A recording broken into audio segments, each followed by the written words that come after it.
Assalomu alaykum. Bugun biz sizlar bilan geometrik shakllar haqida so'z yuritamiz. Boshlang'ich sinflarda geometrik shakllarni o'rgatish metodikasi ko'rgazmalilik, ijodiylik va amaliyotga asoslanadi.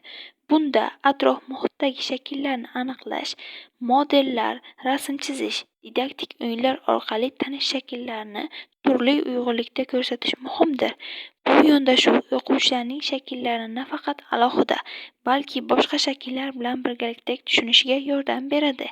Ko'rgazmalilik deganda shakllarni namoyish qilish uchun turli model, rasm, jadvallardan foydalanish, shakllarni real hayotdagi buyumlar bilan bog'lash misol bo'ladi. O'yinlar bilan esa shakllarni top, qaysi shakl ortiqcha kabi didaktik o'yinlar darsni qiziqarli qiladi va o'zlashtirishni kuchaytiradi. Geometrik shakllarni tizimli o'rgatish ham muhim hisoblanadi.